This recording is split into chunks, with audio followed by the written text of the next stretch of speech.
Well, good evening, everybody.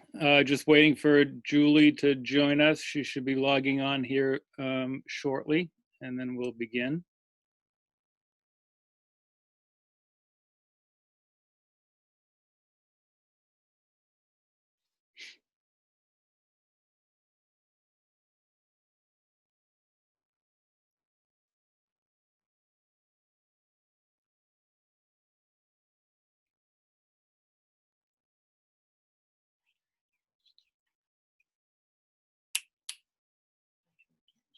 Oh, Julie's having trouble getting in. Hold on just a sec. Not sure how to get to that link.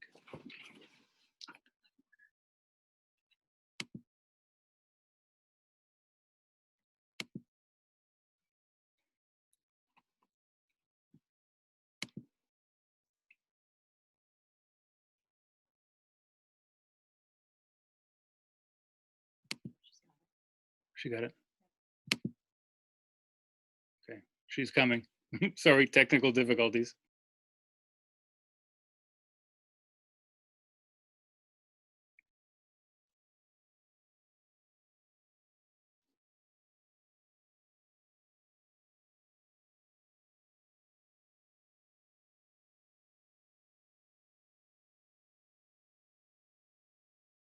Come on, Julie, where are you?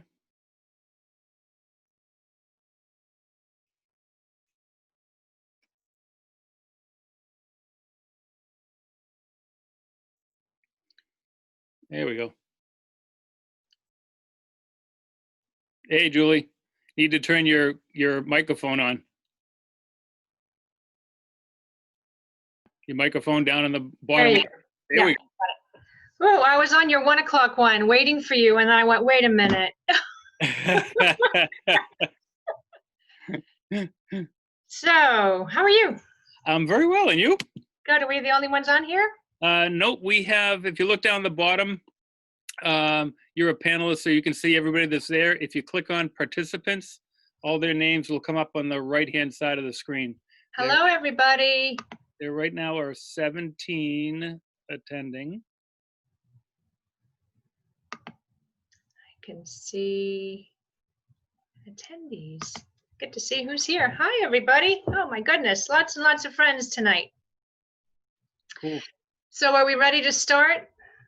I don't see why not. Okay. I'm going to introduce my good friend, John Bradshaw. He is a gemologist and gem cutter. He started out at a really young age, interested in geology and gemology. He got his degree from the University of Massachusetts, a BS in chemistry. He became an epoxy chemist, whatever that is. And then very quickly left that to become a full-time lapidary. He has a full equipped lab to identify, grade, evaluate, and I imagine cut stones as well. Yes. He's held several important positions, curator of gemstones for 20 years at the Harvard Mineralogical Museum. He's the primary consultant to the Boston Museum of Science with their gem exhibit. He's an international consultant and speaker and traveled all over the world, Russia, Pakistan, Central African Republic, where he aids cutters and investors on improved lapidary methods, and he evaluates their rough material or helps them to do that. He's the member of many organizations, a board member of the American Gem Trade Association, which we all know, Supplier member of the American Gem Society, the Gemological Association of Great Britain, and then the International Colored Stone Association, among others. I've known John for a really long time. I know him as the guy who has a booth that everybody's running to on the first day of our trade shows because they're discerning jewelers and they want the very best selection. So his gems are housed within our website if you'd like to see more than you see tonight. And before I turn it over to you, John, I just want to let everybody know that there's a Q&A and a chat below, and so if you'd like to say something, then just go ahead and write it in there, and the last segment of our entertainment tonight will have a little Q&A, and I'll pass those questions on to John so he can tell us. Okay, John, thank you, welcome, and thanks for being available for us tonight. I'm looking forward to seeing more of your back behind the scenes movies and your gemstones, of course. Awesome. Well, thank you, Julie, and thanks, Donald Haack, for inviting me to do this little Geminar. As Julie mentioned, obviously you can see that your cameras and your microphones are not on. I'm sure that you've all had experience with Zoom meetings during the recent lockdown. A webinar or Geminar is a little bit different in that we can't see you, we can't hear you. The way to communicate with both of us would be either through the chat button down the bottom of your screen or the Q&A button down the bottom of the screen. Julie, feel free to interrupt me if somebody does have a question that needs to be answered right away. That's pretty much it. There is a PDF one sheet that I believe is going to be sent out to all of the attendees tomorrow, I believe. Yes, we're hoping. Okay, cool. It will include all the information that we're going to talk about tonight about the stones, including pictures as well. So all the stones are available. They are first come, first serve. And with that, I think we can kind of get going. So I am going to share my screen and move right into the presentation.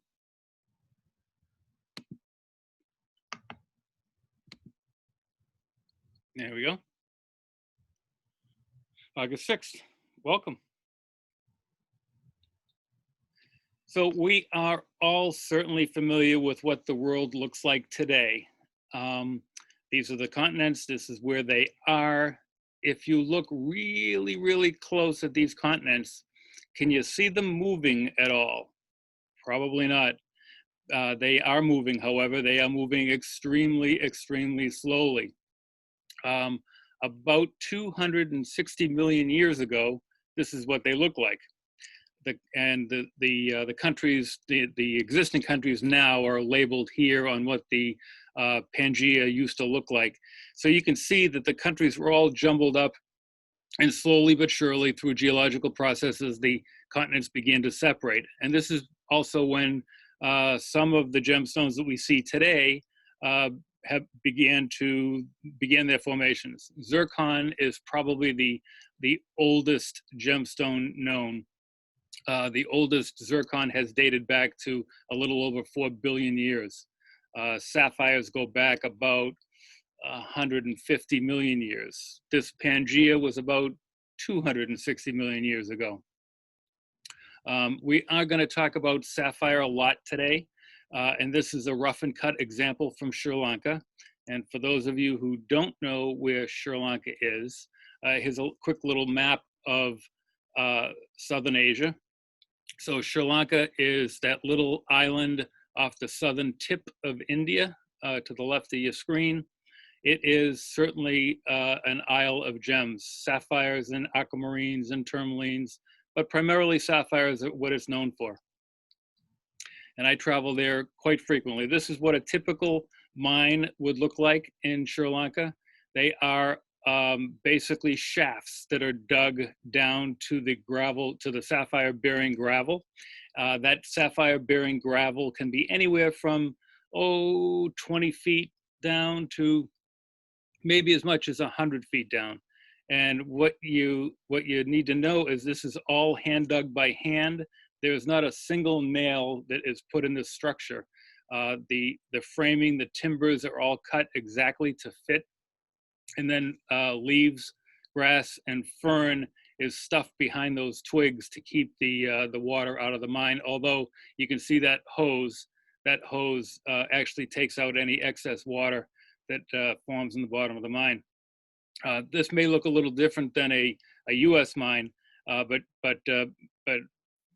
rest assured that it is responsibly sourced here for sapphires. The people that work here have been doing this for many, many years. A lot of times they're family operations. They've been mining like this in Sri Lanka for about 2,000 years. So they kind of have it down pretty well. And they're all paid pretty well for their culture. So the miners are always very happy. It's actually a very good job in Sri Lanka. What happens is when let me go back one when they get down to the gravel bearing layer, the gravel is taken up in these orange bags that you see here on the left-hand side of the screen. And then those orange bags are taken over to a pit of water, and they're basically panned similar to the way you'd pan for gold to get down to the heavy minerals at the bottom of the pan. And that's when you go down and you pretty much kind of pick them out by eye and by hand. No, on many of my trips to Sri Lanka, you really can't necessarily get everything that you want at the mines. So I sit down in a buying office. I've been doing this for quite a number of years. My broker there is a very, very, very good friend of mine. I've known him for over 35 years or so. His kids I've grown up with. They actually call me Uncle John, which is kind of cool. In fact, his daughter got married last summer, and my wife and I, her first trip to Sri Lanka, traveled over to for the wedding. So it's a very close-knit group. Everybody kind of knows each other. Anyway, this is from the buying office looking out onto the Indian Ocean. That tower that you see there was a guard tower. The presidential palace is up the coast just a very short way. And this was pretty much stationed with Sri Lankan troops for many years during the Civil War that has now been over for 10 or 15 years or so. And this is just a selection of some of the sapphires that I would be purchasing. In fact, these were the ones from my last trip. And just a quick little video. Blue, of course, is the most common color and the most popular, the most asked for. It will range in color from a light medium blue all the way to a intense medium dark blue. There's some purples, a couple of peaches, a pink, a nice little bicolor, some spessartite garnets, a great pink spinel, and a couple of blue spinels. So quite a variety of stones. Those 25 stones probably represent, those are the ones that I purchased, and those stones probably, I probably looked at close to 1,000 stones to be able to pick those out of the lots and parcels that I saw. Now, a very important thing in sapphire are the inclusions. As we all know, inclusions in diamonds are not really acceptable, especially if you can see them with the naked eye. And similar in colored stones, you really don't want to see them with the naked eye in most cases. But they are a very, very important thing to a gemologist, because not only can they indicate that the stone is natural, but oftentimes, depending on what the inclusion is, it can indicate what country that stone came from, and sometimes even what mine it came from. So this is rutile needles, titanium dioxide, that are on the inside of a Ceylon sapphire, so Sri Lankan sapphire, and they are oriented 120 degrees apart, and this indicates that the stone has not been heated. Also staying in the inclusion range, this is something that you would see under the microscope. On the top, you can see that there is straight color banding, and that would indicate that the stone is natural. As opposed to the picture on the bottom, you can see that the color banding is curved, and that would indicate that the stone is a synthetic. Well, let's keep in the sapphire vein, but let's hop across the ocean to Montana, America's source of great sapphires. This is the Rock Creek Sapphire Mine. It's been operating now for about 6 or 7 years. The yellow and green areas that you see are the areas that's owned by Potentate Mining, which operates that mine. It encompasses about 3,500 acres in total, and every single acre has sapphires on it. And I have some pictures here. This is just a short video of the overview of the valley where they're mining. You'll see the sapphire concentration right coming up here. Keep an eye on that yellow building right there. I'll explain what that is in just a minute. Here at the mine, they can only mine 5 acres at a time. After those 5 acres are mined, they have to reclaim the area, and then they move on to the next 5 acres. So with 3,500 acres, they're going to be there a while. This is the sapphire processing plant. So what happens is the sapphires, without going into too much detail, are eluvial sapphires, which means that they are approximately in the same place where they grew in the rock, but the rock that they grew in has all weathered away. And now the sapphires are in the ground, in the dirt, anywhere from 2 feet to 6 feet down. So they take big scoops and they sort it out, take out the boulders and the heavy rocks, and then it's run through this sieve, which goes down to a couple of jigs, and the jigs will vibrate like this, and the heavies will sink to the bottom. They go through about 1,500 gallons of water an hour, which is a tremendous amount of water in northern Montana. So what do they do with all that water? Well, that was what that yellow building was in the last slide. That's a water clarifier. So as the water exits here, it goes through a tube across the road into that water clarifier. It immediately clarifies the water, and it can be put back into the environment. Usually they'll put it back into a holding pond to get any last settles out, so it doesn't go into any of the environmental waters, the rivers and what have you that are close by. That little blue machine off to the side is a gold separator. So it takes out any flake or nugget gold that happens to be along with the sapphires, and there is a little bit there.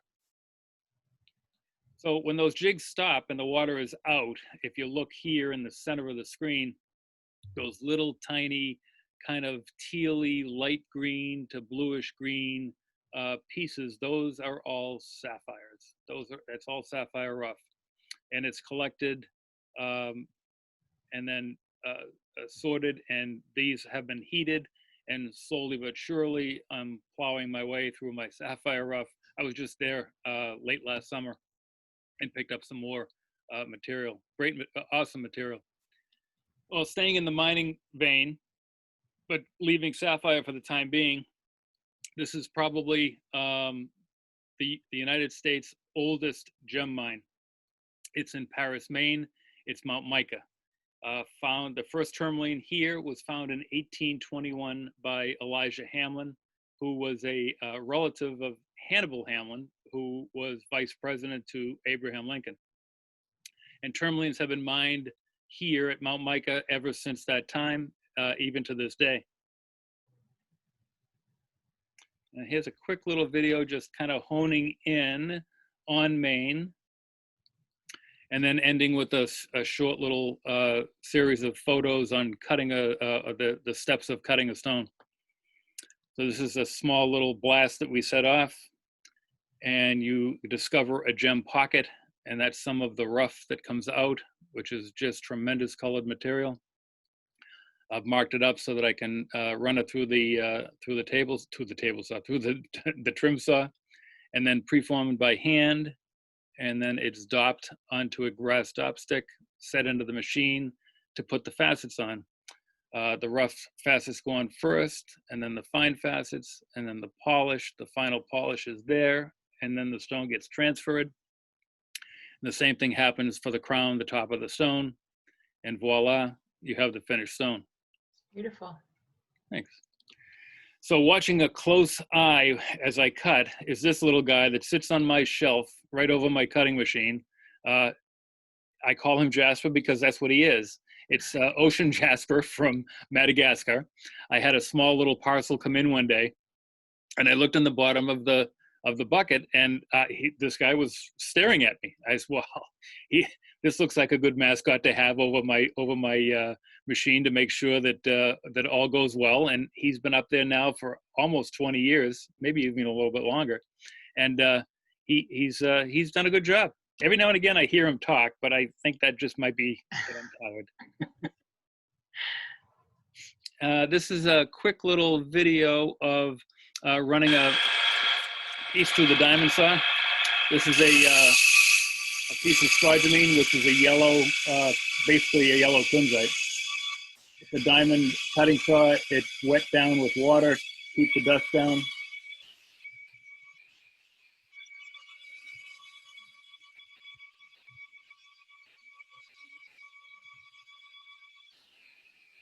And we're through it. That's it.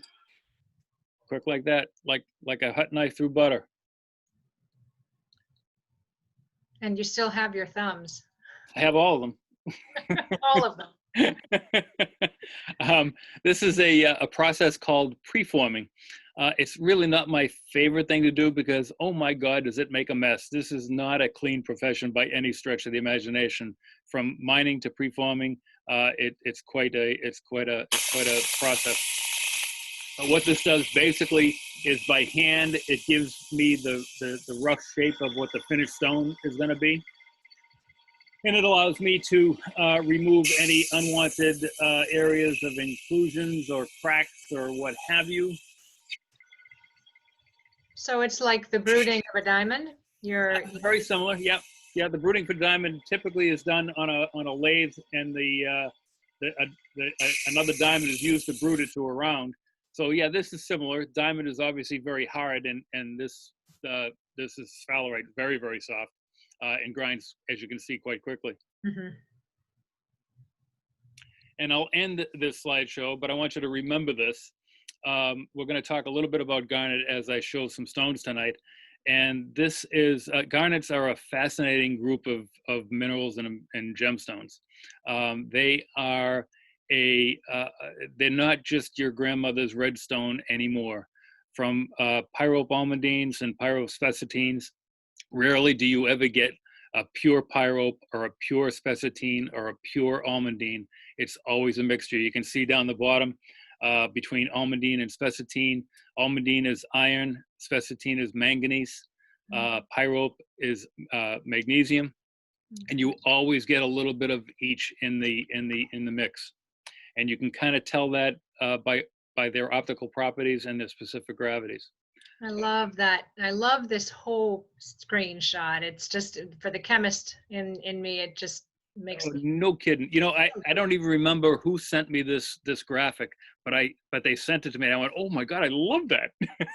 Perfect. It really kind of in a very short space shows you the chemistry of the whole garnet family. Mm-hmm. All right, so now I can escape that and stop the share and get back to you. Hello. No. So anyway, so what we'll do now is we'll switch over to the turntable and we'll show some stones. There's a few comments in the chat. Julie, anything there? Yeah, no, nothing that I can Nothing see. good? I just, Okay. just some hellos, and Mark Okay. Parker got all dressed up for this and said that he looked nice. I might want to add too on the chat. If you look, you have the option of sending a chat to all of the panelists, or you can put it to all panelists and attendees. So if you wanted just us to see your comment, then address it to all panelists. And Right. if you don't mind that everybody sees it, then all panelists and attendees, what have you. So, Right. All right, so that's that. So I'm going to share the screen again. I'm going to turn my video off for this portion just because I'm going to be bouncing around a little bit, but I'll be back. But you'll be able to hear me. And I'll share the screen again.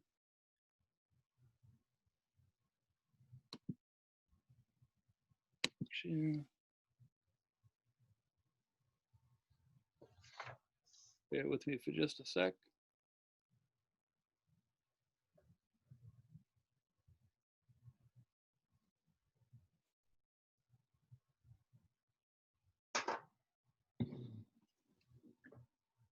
Okay. Everybody can still hear me, Julie? Yeah, we're here and we can hear you. Okay, cool. All right, I'm gonna start the turntable and I gotta adjust my thing just a little bit so that I can get to the center of the tray.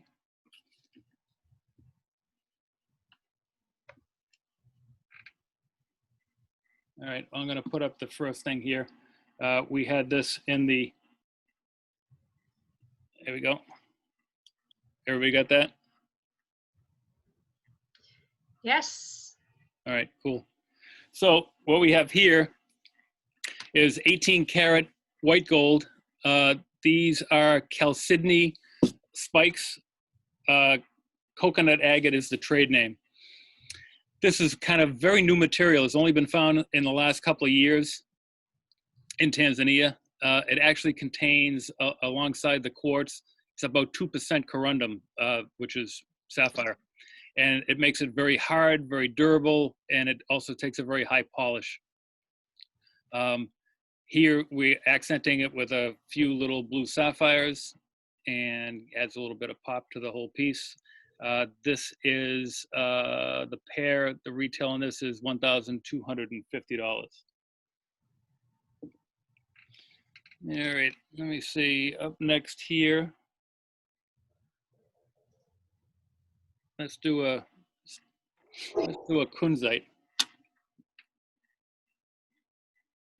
Put it on the back end here. So Kunzite is the pink variety of spodumene.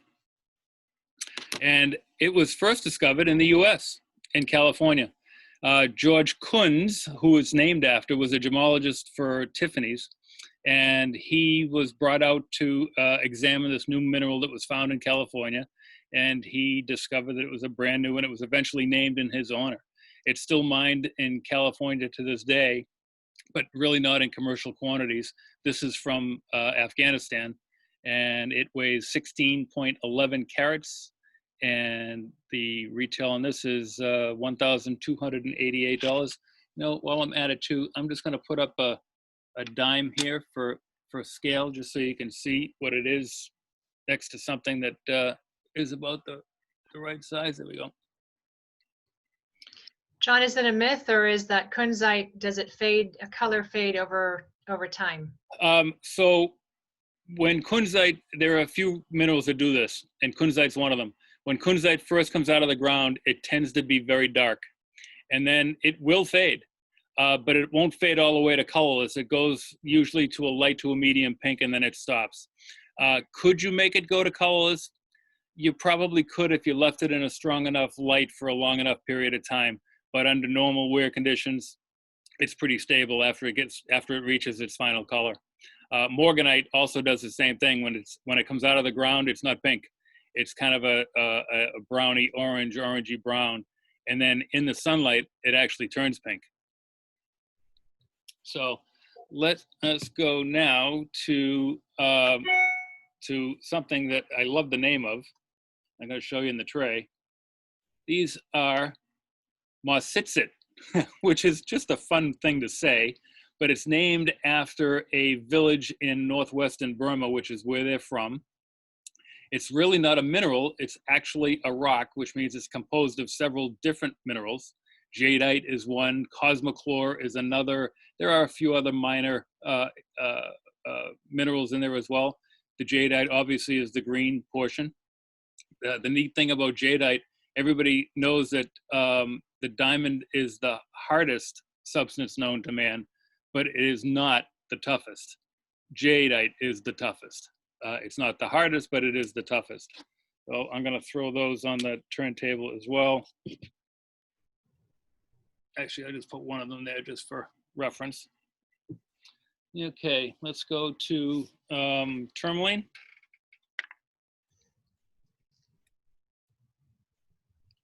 This is a blue-green tourmaline. Tourmaline comes in pretty much every color of the rainbow, and this is no exception. This is from Brazil. It weighs 1127. It's found all over the world, from Brazil to Afghanistan, Namibia, Nigeria, and Maine, as we saw in the presentation.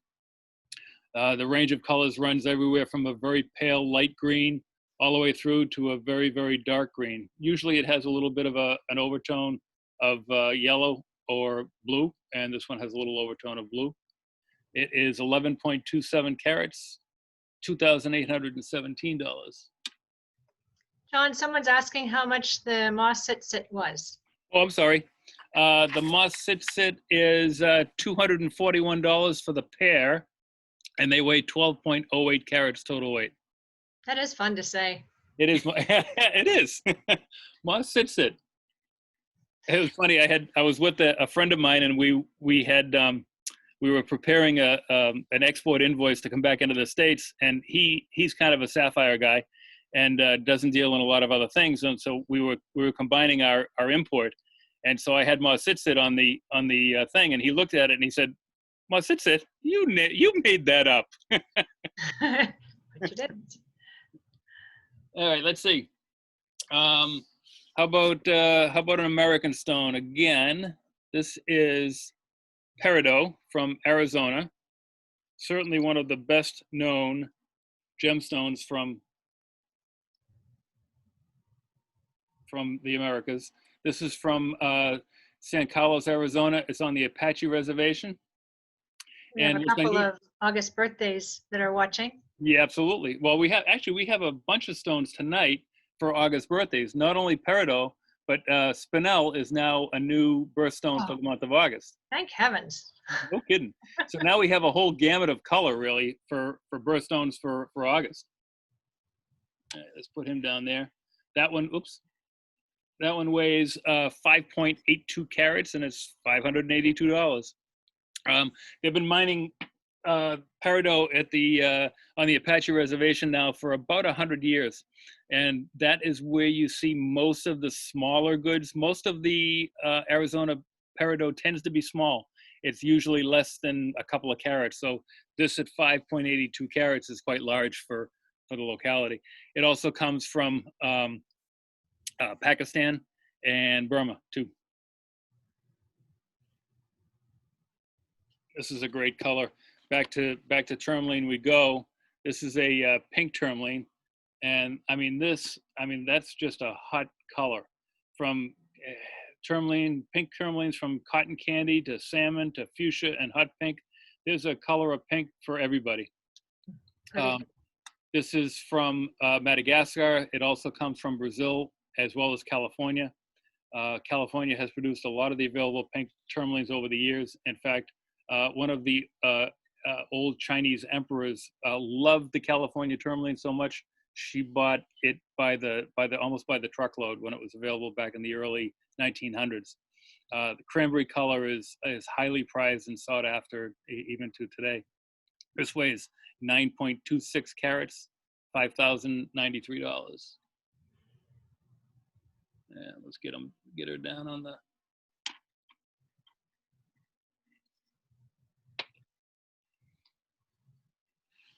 All right, let's look at a little something different. I mentioned inclusions being something that's important to gemstones. Well, sometimes the inclusions are just downright pretty. So this is quartz, and it has rutile inclusions in it. The rutile obviously is the golden needles, and it forms almost a star. There's a little hematite inclusion right in the middle. Sometimes the rutile can be kind of reddish in color, but this is a case where the beauty is valued because of the inclusions, and not because it's included. So it's a very low desirability stone. In fact, while I'm talking about inclusions, let me just show you something else while I'm thinking of it, and I have it here on the table. Oops. Had two people who really loved that one. It is such a cool thing. I love the material. That weighs 14.58 carats, and the retail is $291. So it's not an expensive stone. It's a fun piece for pendants, for everyday wear. It's pretty hard as a quartz. What I was going to show you here, actually, I'm going to show you two inclusions. Okay, this first inclusion, again, is just quartz. All right. Now, can you see those little yellow inclusions in there? Mm-hmm. Any idea what that might be? They're oil. It's petroleum. And petroleum is fluorescent. Wow, that's cool. Yeah. That's why I love gemstones so much. The colored ones particularly. There's a gemstone for everybody. And I mean, the inclusions are just such a cool thing. Any organic material would be fluorescent. So amber, anything that's organic will fluoresce. And as long as we're looking at inclusions, I might as well throw this up too. This is just a little amethyst crystal. And can you see right at the top in the middle, there's a little air bubble. Mm-hmm. And that air bubble will move Oh my gosh. It does. Yeah, that's called an anhydro. And basically it's a little pocket of fluid within the crystal, and that little air bubble is in there. If you look really, really close, southwest of that big bubble, there's a little tiny one. Can you see it? A little hard to see. See that one, but that other one is very cool. I've never seen that Right before. there. Oh yeah. It's a tiny. Now will that never evaporate because it can't get out? Exactly, exactly. I've had them before. Depending on where they are located within the crystal, I have cut them so that I put that under the table so that it's really visible. This one is too close to the surface, so I wouldn't be able to cut it to show it off. So I keep it as a crystal just because it's a fun piece again. Very cool. Thanks for showing us. Sure.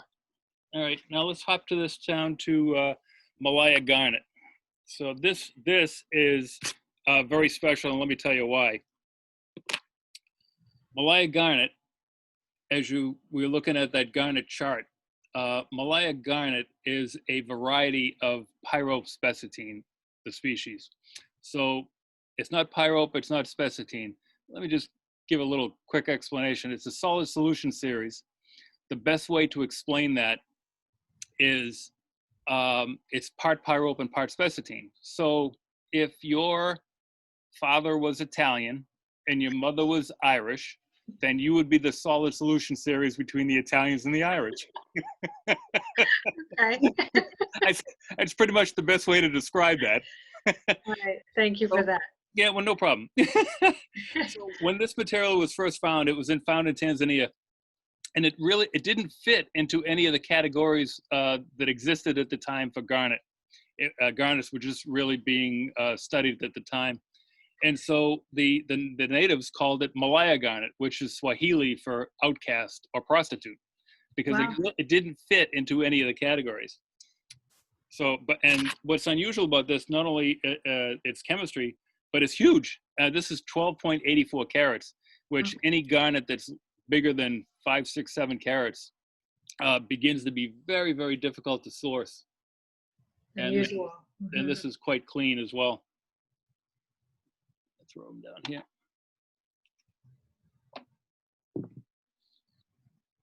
All right, how about a little aquamarine?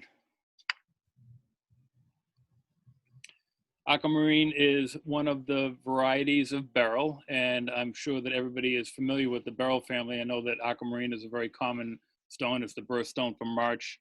Also, in the beryl family would be emerald, morganite, golden beryl, heliodor, red beryl. Aquamarine is actually comes from the Latin meaning water of the sea, and you can see why. It's really the color of the ocean. Again, very clean. This is from Madagascar, 3.98 carats, and it's $1,990. Oops. Sorry, Malaya Garnet. Okay, let's see. Let's jump into spinel, because now the spinel is also a birthstone for August, and this happens to be a blue one. What's unusual about this particular stone is I actually bought this on my last trip to Sri Lanka. The video that I had of it was taken in daylight, so it shows a little bit more of a greenish twang to it. We're in indoor lighting here, and it'll show more of a blue coloration. So what's coloring this is a mixture of cobalt and iron. Here you have a fair amount of iron and a little bit of cobalt. If there was less iron and a lot of cobalt, it would be the color of a Noxzema jar, which is really an intense blue. Those stones do exist. They come from, some come from Sri Lanka, some come from Vietnam now, and they are incredibly expensive, the cobalt spinels. Someone's asking what the price of the garnet is. The garnet, the Malaya? Is that the Malaya Garnet? Sorry, I didn't. Well, I'll find out. I'll find out for you. It's 12.84 carats, 4,494, the big one. And that spinel is 3.14 carats, 1,570. And you're going to show us other spinel too, because the variety of color in spinel is just incredible. Yep, I'll pop one up right now. Let's do how about a pink one? And this pink one actually has a little bit of a purple twang to it. That's pretty. Still basically a pink stone, but it does have a little bit of a purple to it. It's clean. Pink spinel is I mean, it has been looked down on for a number of years. I think mostly because it was confused with the synthetic spinel, which is used in a lot of class rings. And it really has kind of come into its own in the last couple of years. Natural spinel is just a great stone. It has great durability, great hardness. It wears well. It comes in a whole variety of colors, from purples and pinks and grays and blues and cobalts. It really is a tremendous stone. This stone is 3.61 carats, $3,610.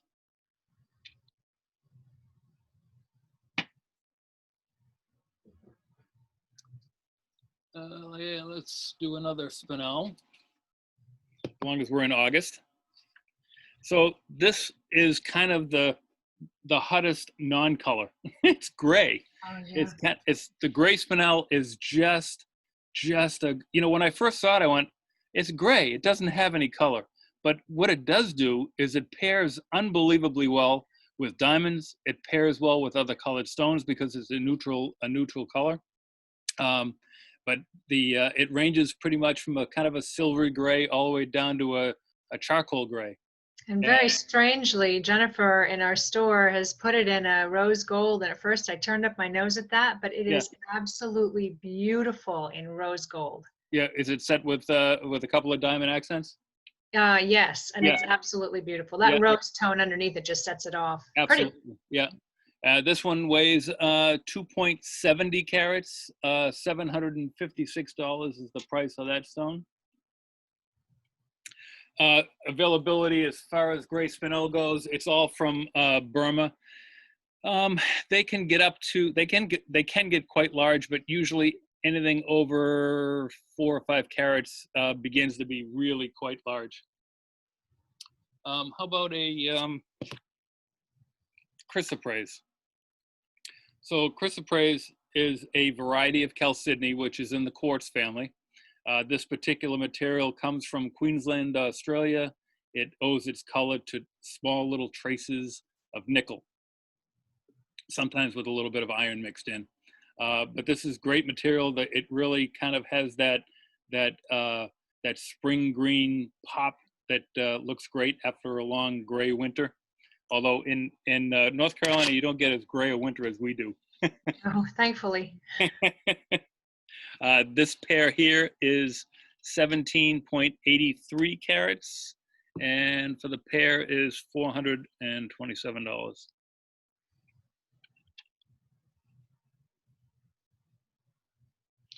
Okay, how about, what do we got here?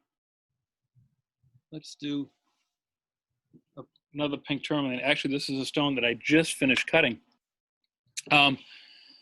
Again, tourmaline comes in such a wide variety of color. This ranges, depending on what light you're in, it looks a little, on my screen, it looks a little bit orangey pink, pinky orange. And in some lights, it picks up a little bit more purple, so it's kind of a purplish pink. It's cut in a kind of a brilliant round that I like to do a lot, which is not going to allow me to turn it. There we go. So it's my own style of faceting on the back of this, which I think really brings out the color and the brightness in it. This is from Nigeria, weighs 3.28 carats, and it's $1,148. It's pretty.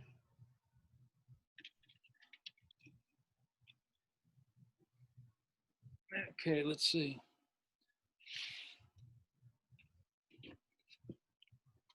You're doing a great job, by the way, John. Oh, thanks.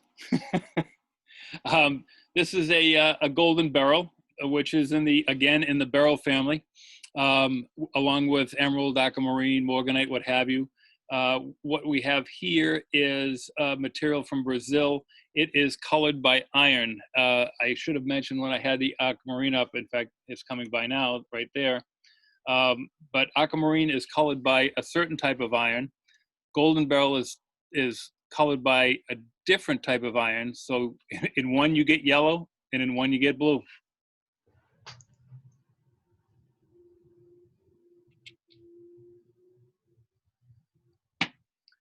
Okay. This is a very cool stone because, again, it will look different in different lights. This is a spessartite garnet. It's a square cushion brilliant, again, a stone that I cut recently. It is from Nigeria. It is the manganese end member of the pyrospessartine family. It is slightly magnetic, and I'll show that to you in a little bit. I have a dementoid that's even more magnetic. But this stone in daylight, it almost is a ruby red, and indoors it picks up a little bit more orange. And again, the brilliant faceting on the bottom to brighten up the stone. Beautiful. Okay.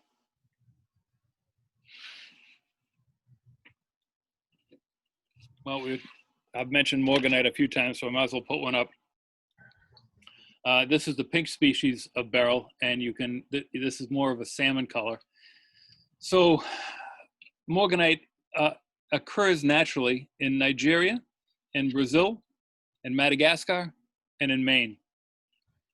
It also can be treated to this kind of peachy color through a combination of heat and radiation. I was in Tucson one year, and a dealer from France came by, and he had a parcel of morganite rough as dark a pink as I'd ever seen. And I said, "You got to be kidding. I had never seen that before." And he, as I was stumbling over my words, he said, "Yeah, it's treated." So there was a new process that was recently developed, and morganite kind of took off, and it was a very, very popular stone. Still is to some degree. Look at that, it ended up right next to the aquamarine. Oops, sorry.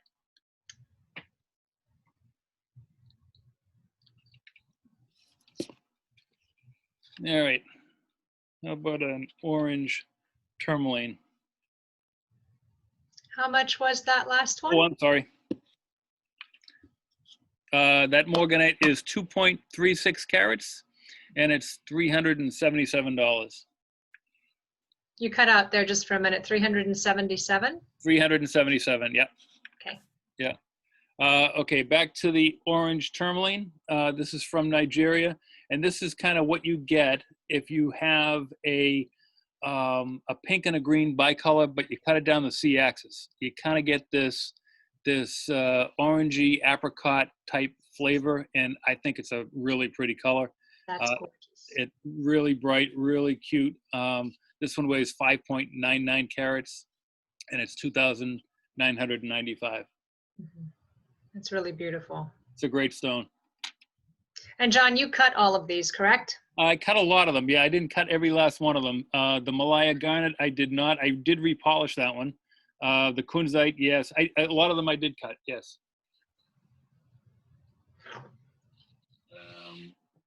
Okay. Pink spinel. How about a matched pair of pink spinels? Nice, bright, lively, kind of a bright baby pink. Mm-hmm. Spinel is just such a great stone with the hardness, the durability, and oftentimes, and I don't think I can do it in this bright light, but this, if I didn't have the bright light on over the turntable here, you could see the fluorescence, but you're not going to see it here. That would fluoresce a very bright red. Let me see if I just, because what happens is that background in the tray is absorbing some of the fluorescence. Let me see, can I do it here? You can see it a little bit. Yeah, it doesn't really show, that the lights are too bright over the turntable. Anyway, that pair is 2.06 carats, and $1,648. Put them down in there together.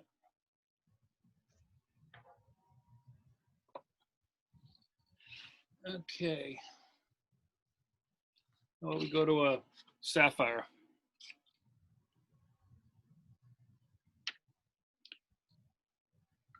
Purple sapphire, unheated, natural color. Purple, if you think about it, purple is a combination of the colors red and blue. So purple sapphire is a combination of a blue sapphire and a pink sapphire or a ruby, because ruby is colored by chromium, blue sapphire is colored by both iron and titanium. So when you have them in equal proportions, you get a nice purple.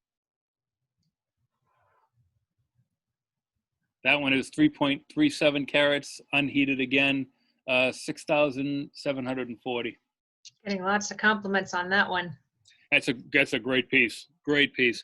Now I have here, now you would think, I just said that is colored by a combination of chromium, iron, and titanium. Well, there's a piece of chromium. Looks like your bumper. Wow. There's a piece of iron. Looks like iron. So cool. And that's just a piece of titanium metal. Oh. So it's amazing that what happens when these things are tied up within the structure of a crystallized substance, what they do to the light as it passes through, and the colors that you get really is quite amazing. Okay, let's go back to aquamarine. And here we have a little stone from Brazil, 3.13 carats. Birthstone from March. This is a cute little cushion. This is, again, 3.13 carats and $1,252. It's really pretty. It's a different sort of cut. Yeah, it's a step cut top and bottom, which you don't see all that often, really. Right.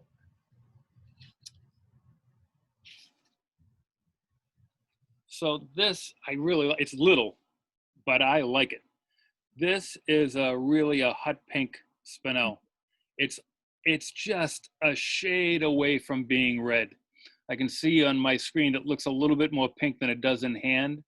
But red spinel was, for many years, thought to be ruby. In fact, the ruby in the crown jewels in England, the Balas ruby, they called it the Balas ruby. It's still called the Balas ruby, but it's not a ruby. It's a spinel. It's a red spinel. Yeah, spinel is my favorite stone. It's especially the flame or the red. It just incredible material.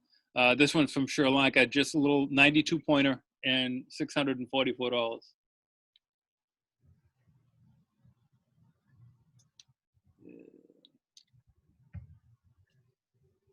Okay, let's see.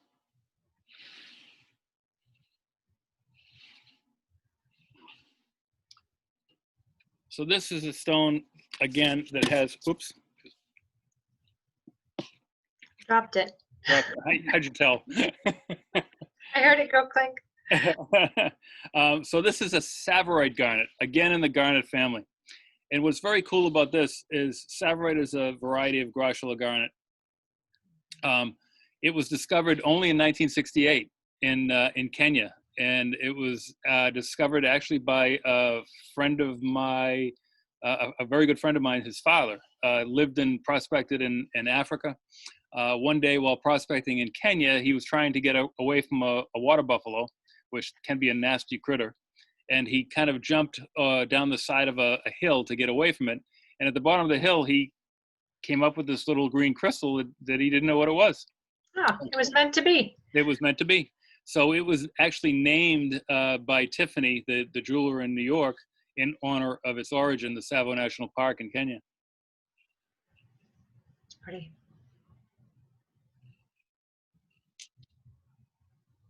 That was 1.27 carats, $1,905. All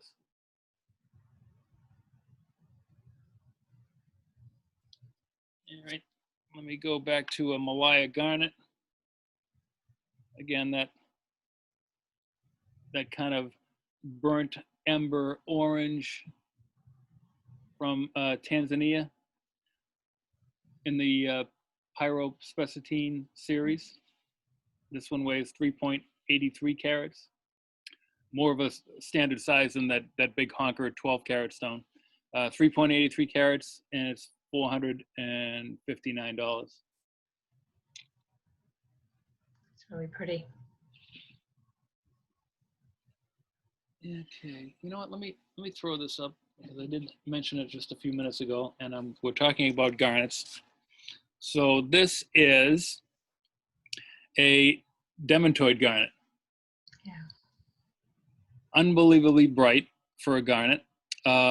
This is from Madagascar. It also forms in Namibia, in Russia, Quebec, Iran, are some of the other well-known sources. It has incredibly high dispersion. Now you can't really notice the dispersion here, but you wouldn't notice it in the sun. And the other cool thing about this is that it is magnetic. Oh, it's so crazy. It's like magic. Like magic. So if you happen to have, let me go back here. If you happen to have a Savorite and a Dementoid, and now these can be almost identical in color in some cases, and you wanted a quick separation and you didn't have any gemological equipment, but you did have a rare earth magnet, nothing on the Savorite, but the Dementoid picks right up and won't drop off. Come on, there we go. You fix those quick.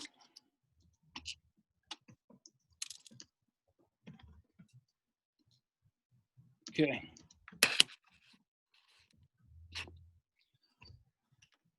All right. Staying in the garnet family, now we have a rhodolite garnet,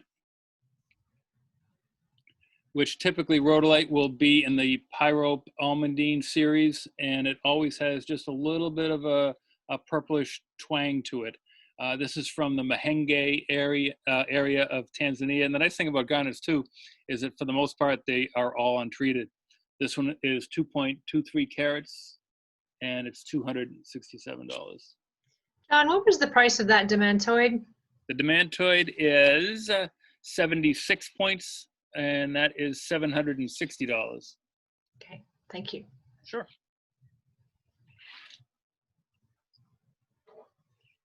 Okay, again, another little purple sapphire, the small little baby of the 337 that was up earlier. They almost are identical.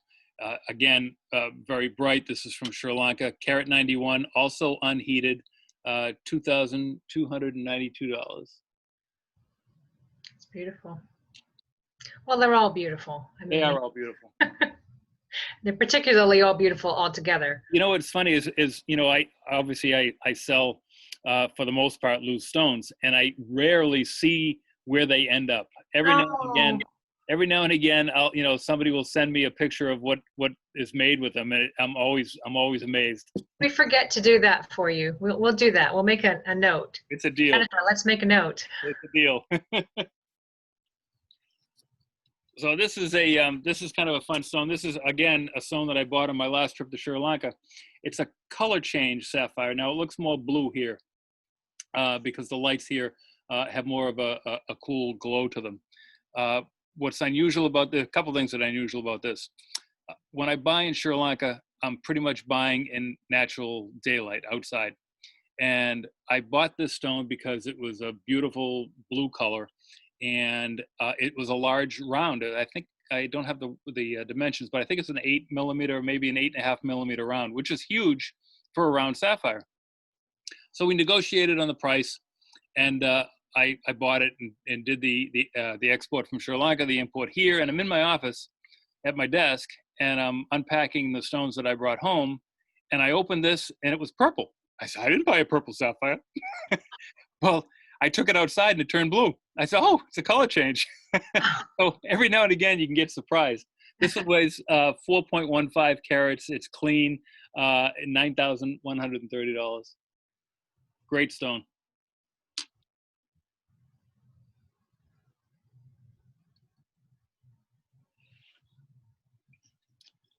And let's go to pink sapphire. This is a cushion, 2.66 carats. Again, in sapphire, you can have a range of color from a pale baby pink all the way through a hot pink. The cause of color is the same as ruby, is chromium. So when there's enough chromium in here to go from pink to red, you can call it a ruby, but it has to be red. It can't have any pink to it to be a ruby. So ruby and pink sapphire really are the same thing. It's just a difference of how much chromium is in that stone. This one is 2.66 carats, 3.724. Now, not to confuse the issue, but there's another pink sapphire that we have here that I haven't put up yet. And it unfortunately also weighs 2.66 carats.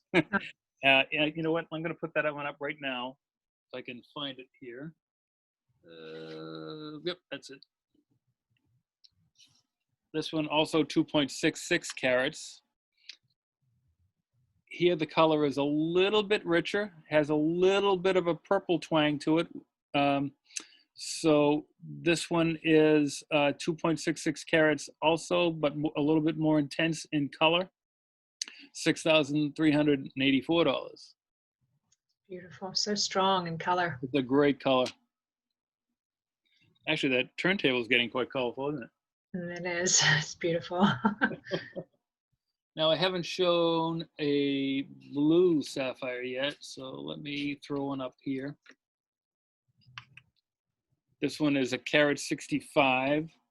It's round, beautiful, intense, rich blue. No overtone, just a pure blue. Historically, blue sapphires were famous from Kashmir, Burma. Today, most of the production tends to come from Sri Lanka and Madagascar, which I'm sure you didn't notice on that map that I had of Pangaea, but Sri Lanka and Madagascar were essentially the same place back then. So the geology is very, very similar. Oh, sorry, this one, carat 65, $3,960. It sure is. Very pretty. Let's go to teal sapphire. Teal sapphire is something that has been quite popular in the last couple of years.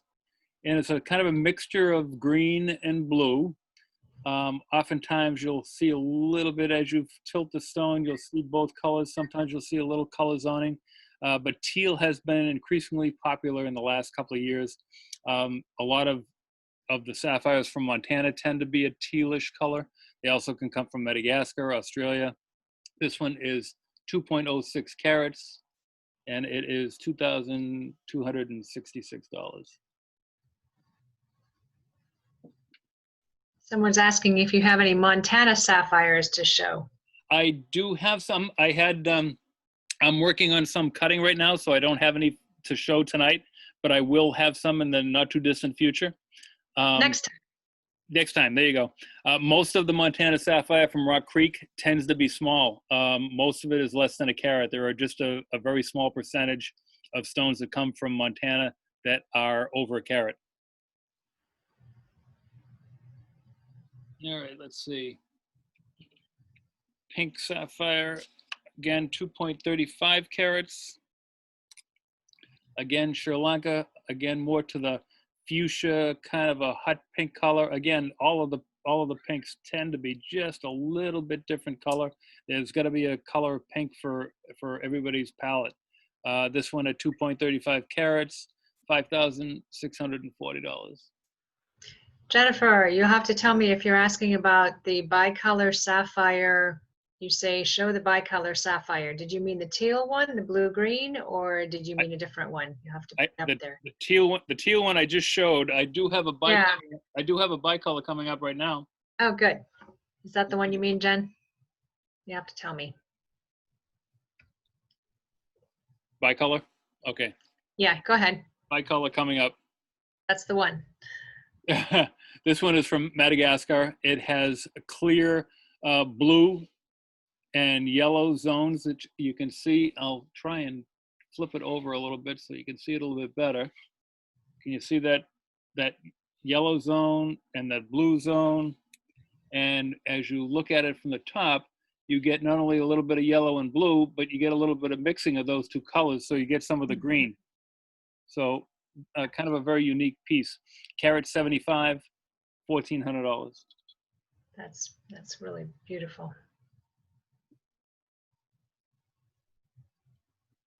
All right, let's go back to an American gemstone. I feel like I'm in Tucson. When I was in Tucson, I walked around going, wow, wow, wow. And that's all I'm saying is, wow, it's just so beautiful. You do go colorblind in Tucson. You know, Tucson, for the people that have never been to Tucson, Tucson is something that you really can't describe to somebody in words. You really have to see it. But there is stand after stand after stand, just completely full of gemstones. And you get tired of looking at color by the end of the day. I think that's why they make alcohol. So this is a sunstone, which is a variety of feldspar. It is like moonstone in the feldspar family. This is from Plush, Oregon. The color comes from little tiny spangly inclusions of copper. So what's unusual about this is that Plush, Oregon was the only source of sunstone for time.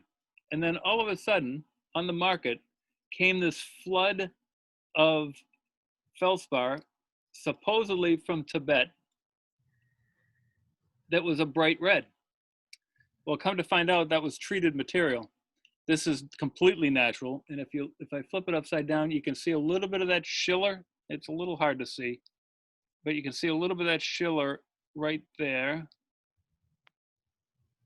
And the treated feldspar does not have that. But this is 2.36 carats, $283. John, did you say where that bicolor sapphire was mined? That bicolor sapphire is from Madagascar, carat 75. There you go. And I think looks like I only have one blue zircon today. The blue of zircon is very, very distinctive. I think a lot of people think that this occurs naturally in this color, but this blue is not a natural color for zircon. As it comes out of the ground, it's an earth tone color. It's kind of a reddish brown to a brownish orange. And then it gets heated, without getting too technical, it gets heated in a reducing atmosphere, and it'll turn blue. So this is from Cambodia. There's a new trade name, which I hate trade names, but there's a new trade name for blue zircons called Cambolite. It just is going to confuse people. It's a blue zircon.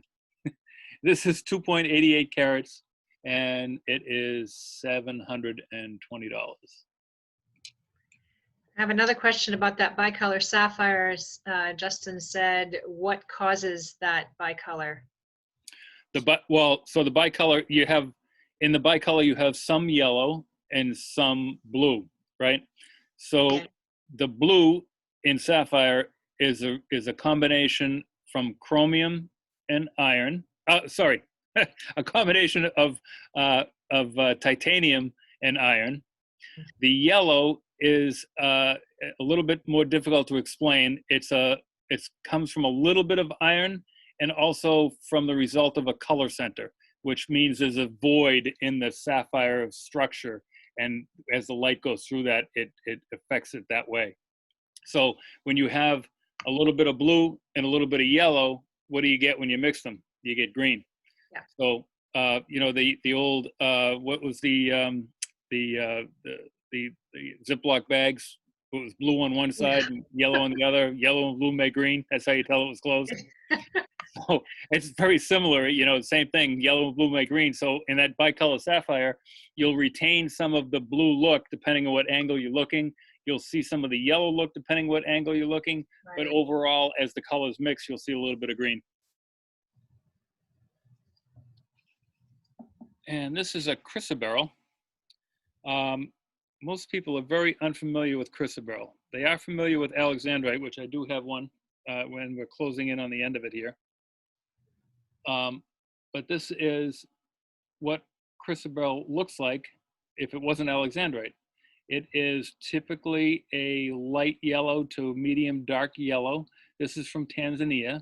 It weighs 1.09 carats, and this is $87. All of $87. All of $87. You couldn't even get to Tanzania for $87. And as long as I had that chrysoberyl, now let me show the alexandrite. So alexandrite is the variety of chrysoberyl that has a color change. So under this light and in daylight, you're going to see more of a green. Under incandescent light, if you can find incandescent light anymore, you'll on this particular stone you'll get kind of a tannish orangey color. And as you move to it's not $87. It's not $87. This is 92 points, and it's $3,680.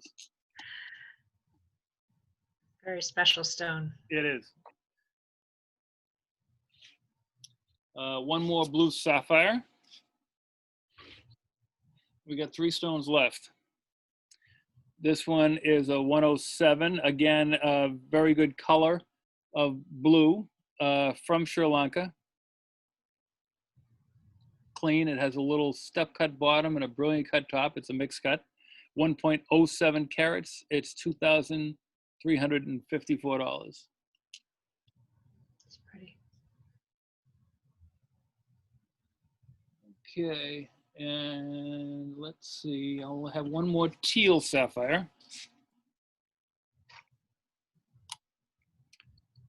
And here, it almost could be a bicolor because you can see a little bit of the blue, a little bit of the yellow, but it mixes to be mostly green.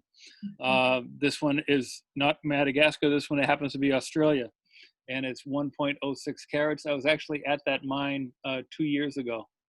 1.06 carats, $636. And then one last stone, last but not least, this is a little Padparacha sapphire. Oh, also a favorite. Yeah, so Padparacha sapphire is, Padparacha is the Sinhalese word for lotus blossom, which is very close in color to what a Padparacha sapphire is supposed to look like. It is equal amounts of orange and equal amounts of pink to get that light medium tone in the mix.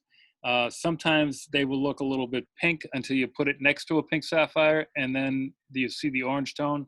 And if you put it next to an orange sapphire, the pink really shows up. So this truly is a Padparacha sapphire as opposed to a peach sapphire.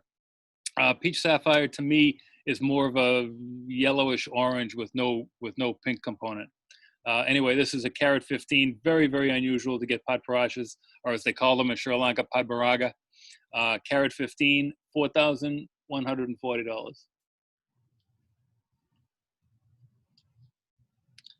And with that, I am going to stop the share and go back to my video and back to the mountains.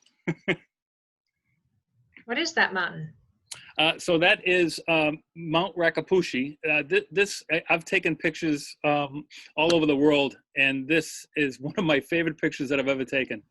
This is Mount Rakapushi. It is in the Karakoram Mountains in the northern Himalayas of Pakistan, up near the Afghanistan border. We were actually trekking up to a ruby mine here. This was in the month of July, by the way. So the snow never leaves there.